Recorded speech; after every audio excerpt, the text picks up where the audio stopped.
Screams and Streams, the podcast that looks at the best and worst horror movies as rated on Rotten Tomatoes from 1970 onwards.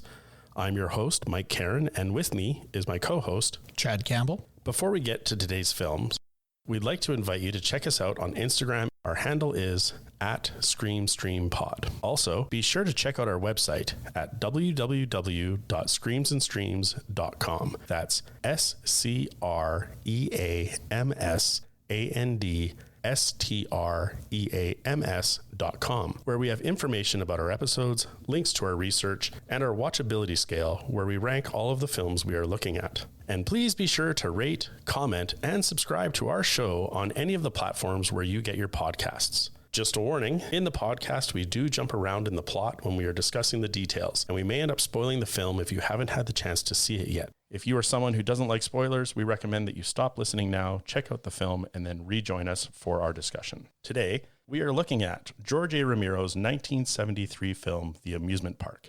It scored 96% on Rotten Tomatoes. Let's get into it. Chad, do you want to give us a summary of the film for the listeners? Yeah, sure. It is actually quite a small summary. It is an elderly gentleman goes for what he assumes will be an ordinary day at the amusement park, only to find himself in the middle of a hellish nightmare. That is directly from the IMDb website, so I took that there. And the other ones that I looked up for a summary were basically an old man goes to an amusement park and has a hellish night. That's basically what we got. Well, it's a short film, so I guess a short summary is enough, right? That's right. This film only comes in at 55 minutes. IMDb gave it 6.3 stars out of 10. And what was it on Rotten Tomatoes, Mike? 96%. 96%. And I'm going to tell you right now, I already do not agree with these ratings. Yeah.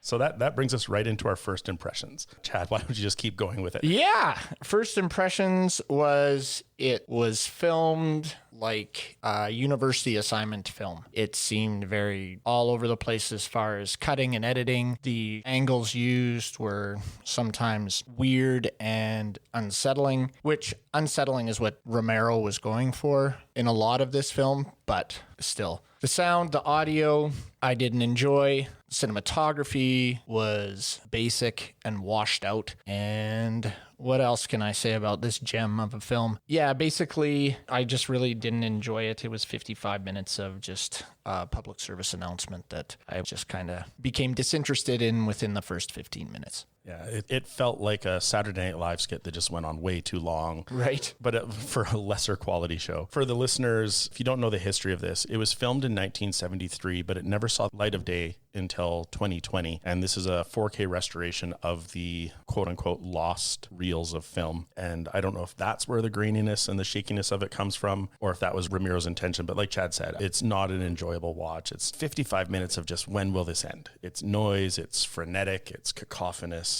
We'll get into was it deserving of a 96%, but I'll say right out the bat, no, it was not. No. And these are our first watchings of these films that we do on these podcasts. A lot of times we watch it once and give our first impressions, but I personally have not gone back since I watched this a couple of weeks ago, whereas I believe Mike has watched it another time. Yes, I watched it with the audio commentary track just to see if that would offer any more insight into why it was 96%. So I sat myself through 2 hours of this. Good Lord. Not worth it. You want to talk about dedication to a podcast? That's this guy. I'm doing it all for you all out there. All right, let's get into our first category, the Tropes Hall of Shame. In this category, we look at things that we have seen over and over again in horror movies, what's been done to death, what are things that take the suspense and originality out of our viewing experience. So I'm going to get started with my first one. Towards the beginning of the film at the amusement park, the old people need to get tickets so they can go on rides and get food and groceries. And so they're selling all of their belongings. And there's just this overly present ticking clock. And it's just like, beating it over the death, like time is ticking out. And it's just like, I wish time was ticking faster as we watch this. That was the first one I saw. What was your trope My first one that I saw was hit you over the head. It was the roller coaster, when they get onto the roller coaster as a metaphor for life, just all the ups and downs and the unpredictability of it all. In fact, it reminded me of the little line of the grandma in Parenthood when she talks about, I don't know if you've seen Parenthood. Yep. But when the old lady's, I chose to do the roller coaster because it's so much fun and you never know what's going to happen. And as I watched this, that little old lady's line just echoed in my brain. And I was just, really? A roller coaster? Okay. Yeah, it's a little too blunt. With the roller coaster, it's funny because I wrote down, roller coasters make them feel youthful. Because not only is there the ups and downs of life, but I don't know if this is a Ramiro's director choice or just the budget and the way they were working with it. Whenever they did the wide shots, it was all young people on the roller coaster. Yes, yeah. And then you see Lincoln Maisel, and when it's shot on the roller coaster, you see him, but from a wide shot, it's young people. And then just, if it's a director's choice, again, that metaphor is just too on the nose. Right. The other thing is, and we'd mentioned this in our pre-production, was there is really only one actor in this film. Mm-hmm. He's the only guy that speaks lines. Everybody else is kind of an extra just milling about the amusement park. Yeah. Or their production crew just going in to do it because they didn't want to pay an actor to fill the role. But they're like, hey, Michael, get in there. You're the ticket giver guy. It's like, okay, I guess I'm producer and on screen. Acting in this, yeah. My only other trope was towards the end when he's being chased by the motorcycle gang. Or actually, no, it's the whole crowd. Sorry, it's the whole crowd after they see like, oh my God, it's an old disgusting man. And he's running away from them. He's about 15 feet in front and he just ducks to the left around a corner and they don't see him and run past. And they just run past him, yeah. Yeah, it's just like, they've got to find a better way to do chase scenes because we still see that today and it's ridiculous. I know, it's so dumb. But I guess to piggyback off that one, another one that I just remembered was when he's in the amusement park, he's always seems to be trying to gravitate towards the little kids. Like he wants to talk to the little kids all the time. He sits down on this grassy knoll at one point and he's, fanning himself with his hat and he's like, oh, come on over here. He's like luring this kid from his mother and stuff. There was just some weird, not even grandpa vibes, but kind of predatory vibe I got from this guy. And then they kind of acted on that and said, get away from my kid. And they're all doing this stuff. But for the longest time, it just seemed like he was always trying to go to these young kids. And what are you doing, man? Just go to the hot dog stand. Well, and it's, he is a lonely old lost man in the amusement park, but you're right, it doesn't play well. It's, they want you to feel bad for him, but it's just creepy. In that part, he becomes creepy. There are moments where I'm just, oh, come on, guy. Like, I do feel for him, but that is definitely not one of the times, and it happens more than once. Yeah. So I'm like, what exactly is Romero trying to say here? That old people just want to give kids candy? And I don't get it. Yeah, I don't know. And we'll talk about, with what was the intention of this film. We'll get to that in our bonus features, but Ramiro definitely put his thumbprint on it. And maybe he was going for the, let's make it creepy just because it's him putting his horror lens on right. what was happening. Because we can't do anything else but horror films, even when they're not supposed to be. All right, let's move into our one-liners. These are lines from the film that stood out either for their originality, impact, or their notability in the film. Do you want to give us your one-liner that you found? My one was, I can't even remember where it was said, but I wrote it down. Nobody likes old people was a line that I picked up on, and I was just, okay. In case you didn't get the theme of the movie, they put it in there in that right line. There. So yeah, that was my main one. It really jumped out at me because it basically, you watch this thing for 55 minutes and that line basically tells you what the whole story is right there. And following on that, like my one-liners on the same motif or theme or the whole movie is, but at the very beginning, the movie opens with Lincoln Maisel walking towards the camera, looking very well-dressed and cleaned up. Very Raymond Burr, actually. For a second, I thought it was Raymond Burr introducing us, or Orson Welles, maybe. Yeah. And he's giving the speech about the warning of what we're about to see. And he looks at the camera and spikes it and says, remember, as you watch the film, one day you will be old. Yeah. To incite fear, maybe, in the audience, because what are we about to see? Well, that in the beginning of the film, it starts off with this old guy who is dressed all in white. He's haggard, he's beat up, he's bleeding, and he's sitting on a bench in this all white room. And then another version of himself comes in and he's clean cut. He hasn't been through the amusement park yet. And he talks to this version of himself, but the old guy really doesn't say anything much. No. And so he says, well, I'm going to go to the amusement park. And he walks through this door and he enters the amusement park. Now, at first watching, I was sitting there, I thought, is this guy a saint? Is he some kind of godlike creature that's coming into this amusement park to judge the people? Like, what is going on here? But he's in all white, and he comes through this door that just leads him into this amusement park. And then the story proceeds. But it becomes, very apparent that he is not a saint or a godlike creature. He's just going through this amusement park. Yeah, it's just this lost old man in an amusement park. Okay, let's move on to what doesn't hold up. Here, we take a look at those things in the film that feel dated with a modern viewing. They may have been fresh and original at the time, but they just don't hold up when we watch them in this day and age. I'm going to start with a couple. Yeah, go ahead. My first one is the shakiness. As I said, this was a restoration, and for the first, I would say 15 to 20 minutes of the film when he's out in the amusement park, the camera is just shuddering and jostling. I don't know if it's because they had a larger print and they were trying to zoom in and frame it differently, and they just couldn't hold that as they were restoring the film, or if it's just the film was so worn down. I don't know what it was. It unsettled me, but not in a horror way. It unsettled me as a viewer of, I don't enjoy this at all. And then my second doesn't hold up. At one point in the film, he goes to a restaurant to get some food, and it just turns into just a sketch scene where the waiters are serving these rich people with comically large utensils and over-the-top mannerisms. And Right, yeah. if we're supposed to be unsettled and horrified by what we're seeing, the humor of this doesn't play. So those are my first two. What did you have? Well, I had the cinematography. I thought that didn't hold up very well. Just the look of the film itself, the washed out colors. And like you had mentioned, is it because it was redone and the age of the film may have been affected, right? So that was one thing I didn't like. Just the look of it. The child stuff that I had mentioned earlier, I thought didn't hold up. They could have done that in a way more interesting way if they wanted to show how he wants to connect with young people. They don't have to make it predatory. Yeah. So I thought that didn't hold up either. I just have a couple others. There's a scene later in the film when a motorcycle gang is coming to get him, and he feels threatened by these very typically dressed bikers with the Harley jackets and the sort of skull cap helmets. And again, I don't know if this comes from restoration or choice by Ramiro, but it was almost this old cheesy Western cutting of the enemies coming closer. Like they didn't walk towards him. They were jump cut closer and closer. Right. And it's that question of, was the film just so bad? It's like, well, at least we can get these few clean seconds, or was it like the impending menace you can't escape from? Either way, it doesn't fit in a horror movie. It's right. When I was at summer camp, we filmed this fake Western where we pretended to be on horses and we all stood with our legs bowed, and they took like a half-second clip, and then we all jumped forward 5 spots, and they took a half-second clip and we all jumped forward 5 spots. And that's every time in the film when we had to ride our horses around, that's how we got through. It's like a really bad stop motion animation. Yeah. And when you're 8 and 9, plays great. Yeah. But when you're George Romero making a film, it just... Right.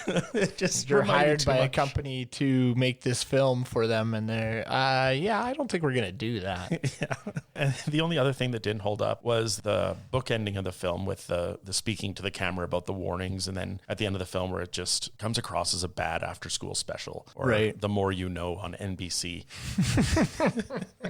No, I totally agree with that. It just wasn't very well done. And that's not even looking at it through a present day lens. That's just looking at it and just thinking, what the heck is this film doing here? I just couldn't get it. It was not a fun watch. Actually, the first line I wrote for what doesn't hold up is the whole movie, is what I said. So, and then I decided to break it down into cinematography and some other little elements, but really the whole movie I didn't find held up very well at all. No. There's a reason why this was shelved for 50 years. That's right. I think even if it had a theatrical release, we wouldn't be talking about this. I don't think so. I really don't. And how it got 96%, I mean, the reviews, it's 96% out of what, 75 reviewers or something like that, 65 reviewers. I'd say we need to pool a larger audience on that. Yeah. Maybe they were very selective. Like, yeah. There was 150 reviews. We're going to look at these 76 and get a high rating. Let's move on to most gratuitous scene. For this category, we're looking at those moments in the film that go too far. This could be gore or violence, but it can also be an overuse of something by the director that impacts the way the film is viewed. What was your most gratuitous scene? The beating of the old man. by the motorcycle gang? Yeah. When they got a hold of him and then they're like pushing him around and stuff. It's like, all right. Yeah. Get him. Repeated over and over again. That was my most gratuitous scene, was the beating. Yeah. Especially because at that point of the film, like, we get it. They don't like old people. Exactly. Yeah. It's beating a dead horse. Not that old men are dead horses. No. Yeah. For me, it was the scene where he sits down to eat, and it was mostly people of color. And you've got this old white guy surrounded by white people, and then these people that appear to be playing as less economically stable, and they just come up and just start taking, like, pulling all the food from his plate, eating it, and it's just like disgusting eating. And it like animals, really. Like they're just and it went on and on. And it's, again, like, by this point in the film, we get the message, we get what you're trying to say. It doesn't have to be this disgusting. Right. But if you've watched any other George Romero's films, there are many, many disgusting moments in his films that you're just like, really? Do we need all of that? Yeah, very true. Very true. And there's a lot of social commentary in what he does, right? Yeah. So it is there, but it went on too long for me. Yeah. No, I agree. Despite everything we've said, let's look at what did stand the test of time. What parts of the film feel fresh, original, or extremely well done? We're looking at the parts of the film that don't give it a dated feel or that add to the enjoyment of the horror experience as we watch. I'm going to go first on this one, if that's okay. Yeah, go ahead. For me, the poor treatment of old people and how hopeless they can feel. I know that just goes on, and the message is repeated over and over again, but I did feel bad for the guy. I did feel bad for the old people in this. So he did a good job of portraying, like, yeah, we do kind of push them out of the way, get frustrated. And, you know, it was 1973, it's 2023, and we're still mistreating senior citizens. Yeah. So. My turn? Yeah. Well, it's the same thing. Oh, okay. Yeah, I said I was struggling to find something that stood the test of time. But then when I looked at the overall concept of the film, I thought that was what did it. Mm-hmm. The concept, we need to treat our elders better, is basically what I got from that. And yeah, the whole film, it is hard to watch, and not necessarily because of the reasons we've said, where it's just a bad film. It's hard to watch because of the treatment of this older gentleman who's just going to an amusement park. Mm-hmm. And then every pocket of people find some way to be annoyed with this guy until ultimately at the end, he gets beat down and tossed aside. Yeah. And then he goes back to that room and it's horrible. It's horrible. They'll treat you horrible. I mean, it does make you feel for him, for sure. The only other thing I had that stood the test of time was just before the motorcycle gang comes, the park is now empty and the old man is walking through and he walks past the skee ball game. Roll the balls into the hole. Yeah, I'd actually forgotten about that scene. Yeah. And I thought this was really well done. I don't know if this was the intention of it or not, but he walks past the skee ball game and then the motorcycle gang comes in and they beat him up excessively, but then they go through his pockets and steal all of his tickets. Right. And then we see the skee ball thing again. So it's like, is that the version of skee ball in the amusement park? He's just an arcade game for the young people to play to get tickets. Like, that was their reward because they were doing what they were supposed to. Right. Again, was this just Ramiro, like, walk here and he was lucky that the skee ball's there and I'm reading into it? Or I'm going to say that Ramiro framed it purposely and he did well with that. Let's look into our back it up moments. These are the moments that stuck with us, the things in the film that we're still thinking about after we had finished the film. We look at the moments in the film that are worth a second or third. I have 2 back it up moments. Go ahead. So yeah, I'll go first. I enjoyed the scene with the couple at the fortune teller. There's the moment where they go into this very typical crystal ball and ornate Persian rugs on the woman dressed with the silk and all that. And she gives them their future. At the time, they're young and they're in love and they're super happy, but this sort of inevitable decline that this old man is going through, and we see them, their life is getting worse. They're living in pestilence and poverty in this city where nobody's helping, and he gets sick. And then she goes out to try to get help. But just like the old man in the amusement park, she's ignored and mistreated. I really liked it, not because, like, oh, I love watching old people in horrible situations, but it felt like the first moment in the film that was intentional and told a story and was properly written, as opposed to just getting crowd shots and reaction shots. So that was my back it up. What was your back it up moment? I did not have a back it up moment for this film. I'm sorry. I didn't like any of it. Other than the concept and what I had said before. The fortune teller scene, I guess, now that you frame it that way, I could buy that explanation. But while it was happening and I was watching it, I was just like, oh, geez, what's going on? Not what's going on, but just felt like it was kind of tacked on there. And I don't know. I just didn't enjoy it as much as you did, or I didn't read into it as much as you did. So I would say I didn't really have a back it up. The moment the film was over. That's your back it up? Like, I can watch those closing credits. I can watch, yeah. Thank heavens this is done. And yeah, I really not one that I want to go back and see again. No. I thought I had two, but actually I only had the one. So. Thank heavens. So let's get into our bonus features. As we watch the films, we also do some research to add to the experience of watching the film. And these are things that we found that add color to the story of the film. I have a fair bit. So Mike likes to do a lot of research on these films. Because he watched the second version of it with the commentary, they actually give you a lot more information as you're watching those. I just couldn't stomach going through it. So maybe it's my laziness or the fact that I just didn't want to see this film again. I guess I could have just had it in the background listening, but yeah. There wasn't a ton from the audio track, but I think that I did the research on this one because I needed to figure out why the 96%. Right. Like I must be missing something. Mm-hmm. So the first one I want to talk about is just sort of where the creation of this film came from. There was actually a group from the Lutheran Church that commissioned George A. Romero to make this film as a warning or a commentary on the treatment of the elderly. And so that's what he set out to do. And then here's where we get different opinions. Like they were so horrified by what he made, they hid it away and never released it. Was what the information on IMDb says. But then Michael Garnick is in the audio commentary, and he was the assistant camera operator, sound operator. He handled casting, and he was also the person that played the young man in the scene with the couple. And in the audio commentary, he talked about like, no, the Lutheran group loved it.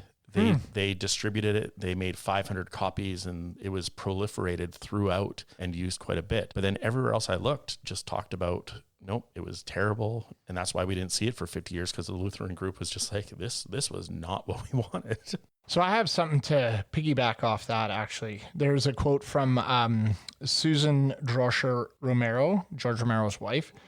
And she said they did use it initially, but suspected that they thought it was a little edgier than they would have liked. And then they shelved it. So they used it at first and then were like, maybe this is too much. And then they shelved it. Okay, so maybe Gornick just never heard the rest of the... Right, the rest of the story. Just, they're using it, high five, walk out the door. Yeah. What was that? Doesn't matter. It was an interesting thing is it was filmed between two other movies that Romero did, Season of the Witch and The Crazies. Mm-hmm. Now, The Crazies, I've only seen the remade version of that one. I haven't seen the original George Romero version. Yeah, I haven't seen that one. And that's another zombie flick, right? They just get infected by the water, and then they go crazy. Season of the Witch I've never seen, so I can't really add anything to that. But no, it came up on the list when I was looking at movies. It was another high-rated film from this year, so it was almost going to be our choice. Right. Maybe wish it was.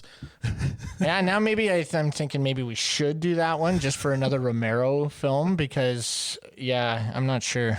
Actually, let's pause our bonus features. Let's talk about Ramiro. Okay. Just, do we want to do another one? Is it worth doing? Well, okay, let's bring this up, and this might not be a popular opinion, but I was just telling Mike before we started our recording is that I find Romero to be a very overrated director. Mm-hmm. Everything that I've watched of his, I have thought was just not amazing. Let's say that. Yeah. The special effects were not well done. In Dawn of the Dead, there's a scene. I actually showed this scene to one of my film students. The zombie bites into the shoulder of one of the people, and when he rips the flesh out, you can see the foam that's on where the bite was supposed to happen. There's missed makeup on ears and parts of the bodies of the zombies in Dawn of the Dead. There's crazy violence. He's got a biker gang in that one as well that comes through the mall and raises havoc and lets the zombies in. Like, I don't know. Dawn of the Dead is considered one of his masterpieces, and I actually like the Snyder version more. I've never seen the original, but the Snyder version is phenomenal, so I can only imagine how much better it is. It leads to that question around this film, like, why 96%? And I think it's more just name more than film. Yeah, I would agree. Like he's seen as the godfather of horror. He's seen as, this amazing horror director. But then it comes to, would you classify this in a horror genre? No. I wouldn't say. Nobody dies. No, and it's unsettling in moments, or the mystery into the old people is hard to watch, but it's not like, I know we've done slashers and thrillers and like almost investigative crime. Yeah. But they feel more horror than this does. Yes, all the investigative Italian ones that we did beforehand were more interesting than this one, and had more to lose. I guess the characters had more to lose. This guy, I don't know. And when he goes into that white room, is that symbolizing his death? Like, did they beat him to death? I think so. I think it's almost like it's a purgatory. Right. Right. And then he comes back. And just, it's the cyclical thing, like, because then that guy came out again, right? So it's just never ending, which I guess purgatory or hell. What did this old man do? Yeah. Maybe that's the young kid part. I don't know. Yeah, who knows? We both brought up the Italian cinema that we looked at before. That was one of the things I found was, Ramiro was very prolific in the 70s, but wasn't finding a lot of success. He was cult. Right, he was a cult director and famous for that. And things weren't going great, but it was Dario Argento, the director of Bird with Crystal Plumage. He was the one who funded Dawn of the Dead. And that was the movie that kind of resurrected his career, kind of saved him from the brink of collapse, and just a neat little connection there. Yeah. The other thing, I talked about Michael Garnick and the roles that he played in the film. He seemed to be the only one that went anywhere. Like Lincoln Mazel, who plays the old man, he acted in Ramiro's Martin, but I've never heard of that one or seen it. I've never seen Martin, no. No, and that was the only other significant thing he did. Whereas Michael Garnick, he went on to become a camera operator. He was the camera operator in this one. He went on to become the director of Creepshow 2. He was a producer on Stephen King's TV show The Langoliers. And he was also producer of the 1990s version of The Stand. And he was cinematographer on Ramiro's Day of the Dead and Dawn of the Dead. Oh, really? Yes. Okay. So he came out of it okay. Yeah, no doubt. One interesting fact that I found was this film was shot on a budget of $37,000 and was filmed just over the course of 3 days. Yeah. $37,000 by today's standards is just over $250,000. So relatively cheap. Shot at Westview Park in Westview, Pennsylvania, which Westview Park no longer exists. Yeah, it closed shortly after this. Yeah. And the only other things I had were just looking at reviews, because again, I really needed to dig into why. Yeah, I looked at a few reviews myself. Yeah. RogerEbert.com gave it 4 out of 4 stars. The Guardian gave it 3 out of 5. The only one that I could find that was negative was Polygon, that says, at best, it's a cult item and a novelty, and it is terrible and a key part of Ramiro's history. So so they're basically going on the whole, like, the only reason it's back is because of who it was, not what it was. Right.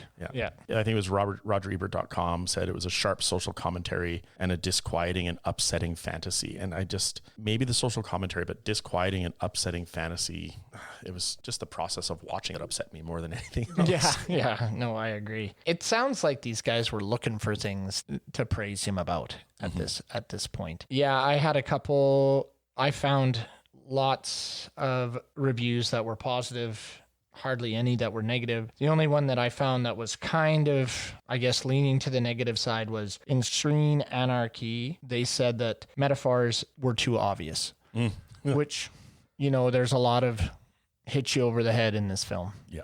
This is what we're saying, and now you know. Yeah. We're not going to pretty this up in any way. And in case you miss it, we'll say it 3 more times. Yeah. Show it to you 5 more times. Show it to you over and over and over again for 55 minutes. So that was one of the things when we chose this one. I was, this is a short film. This is going to be easy. Yeah. But it was tough.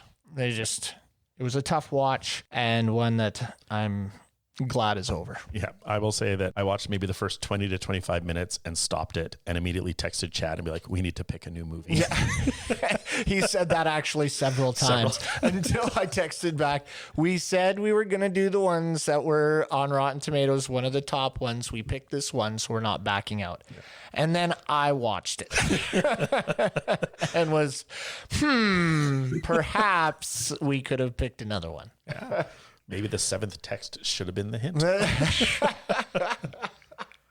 our watchability scale for wanting to sit down and recommend this to you, or even just sit back down with the movie, goes from 1 to 10. Where would you slot this one? I'm going to be generous and give it a 1. I was thinking, like, do we add a 0 to the scale? 1 makes it seem like there's a chance or a reason to watch it. 0.5. I'm going to stay with a 1 just because there were, I don't know. I have a hard time giving any film a 0 just because, hey, you did it. But Is that the next Oscar category? that's the next Oscar category. Hey, you did it. Hey, Goes you did to. something. You got it up there. So I'm going to stick with a 1 just on that. You made a film. Good for you. Good for you. Yeah, I'll echo the sentiment of that one as well. Okay. All right, that wraps up this episode of Screams and Streams. Thanks for joining us. Yeah. I'm Chad Campbell. And I'm Mike Karen. Thank you very much for listening to us. Be sure to check out our social media pages. On Instagram, we are at ScreamStreamPod with no S's. Stop by our website, www.screamsandstreams.com, to check out information about all of our episodes and the films we have covered so far. And please subscribe, rate, and comment on our shows on any of the platforms where you get our podcasts. Until next time, this has been Mike and Chad. have a great day.